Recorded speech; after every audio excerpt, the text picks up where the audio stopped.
Double engine की सरकार के प्रयासों से किसानों को मेहनत का पूरा दाम मिल रहा है। सब्सिडी और बीज पर बढ़ी सहायता अब सीधे किसानों को मिल रही है।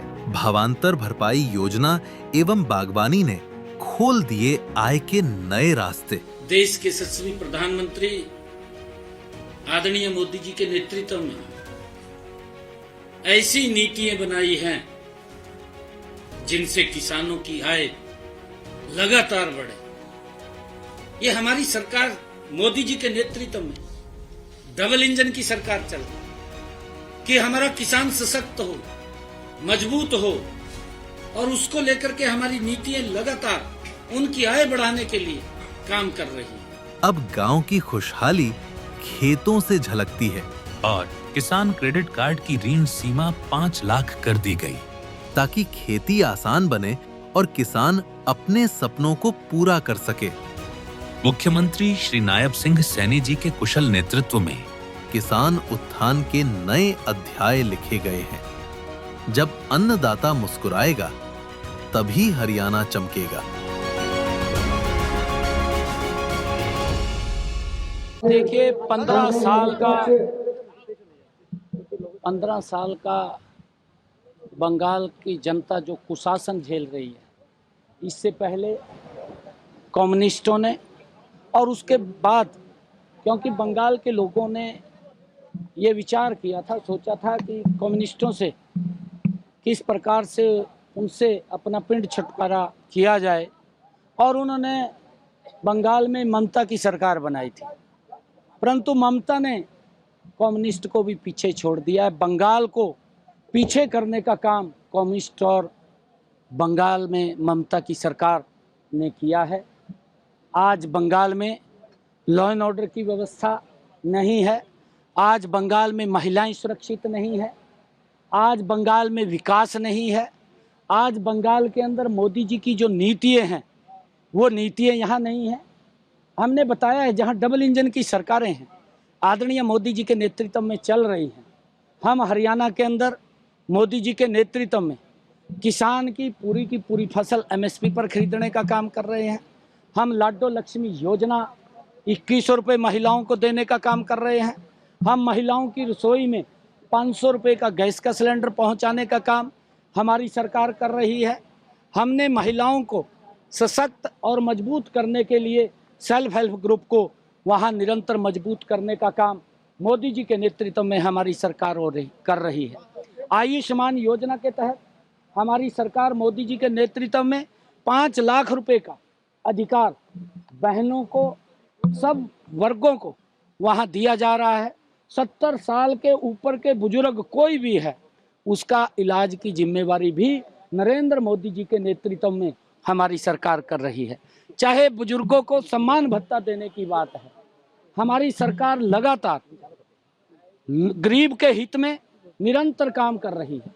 हमारे हरियाणा के अंदर चाहे मोदी जी के नेतृत्व में प्रधानमंत्री आवास योजना के तहत मकान बना करके देने की बात हो, परंतु इन सब योजनाओं को, चाहे शौचालय बनाने की बात हो, महिलाओं को सम्मान देने की बात हो, परंतु यहाँ की जो ममता की सरकार है, उन सब योजनाओं को रोकने का काम कर रही है।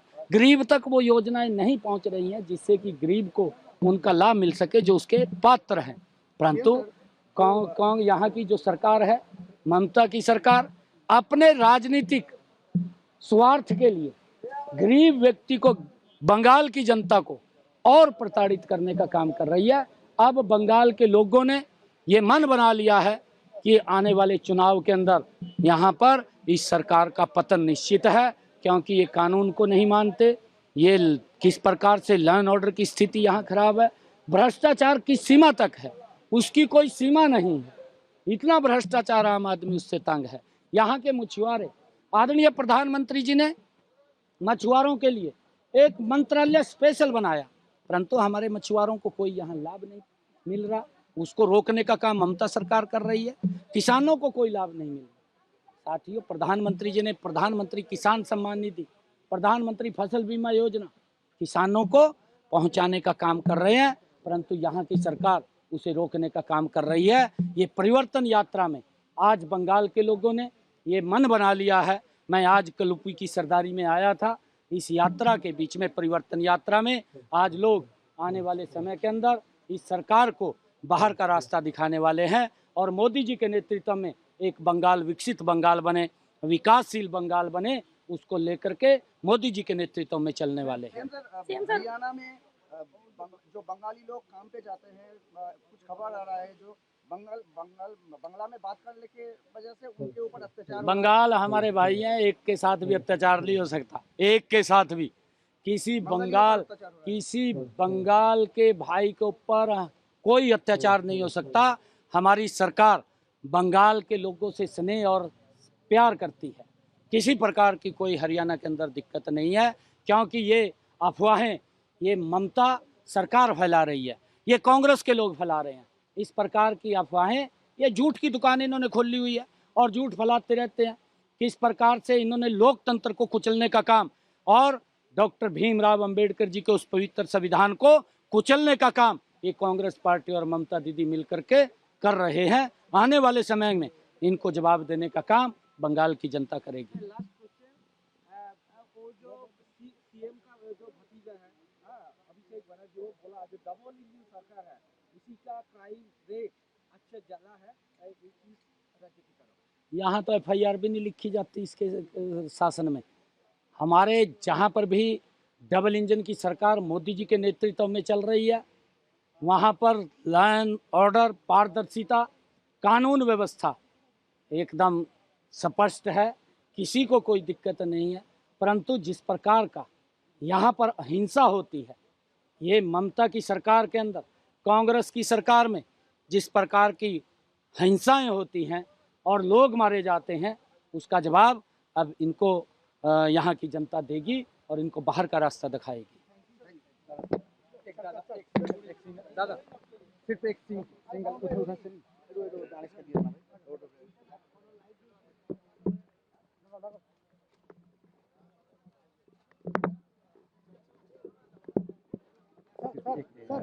सर दादा सिर्फ ममता बनर्जी के जो धरना SIR को खिलाफ धरना दे रही है उसके लिए हो गया मेरी बात। बस वो धरना के लिए क्या ममता बनर्जी SIR के खिलाफ लगातार धरने पर बैठी है और ज्ञानेश कुमार परसों आए थे यहाँ चुनाव के तैयारियों को लेकर, उन पर काले झंडे दिखाए गए कोलकाता में।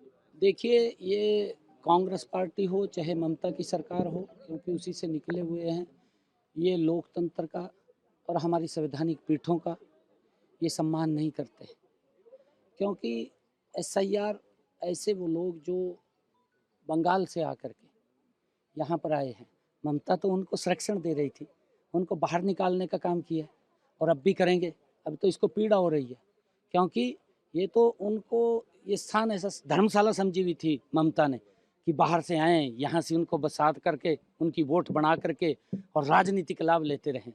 परंतु यहाँ जो गरीबी लोगों को आज और उनके ऊपर जो अत्याचार हो रहे हैं, यहाँ के लोकल बंगाल के लोगों के ऊपर, अब वो अत्याचार नहीं सहन करेंगे। अब ममता दीदी को जाना होगा, अब कोई रास्ता उसके पास नहीं बचा, अब तो उसकी विदाई तय है।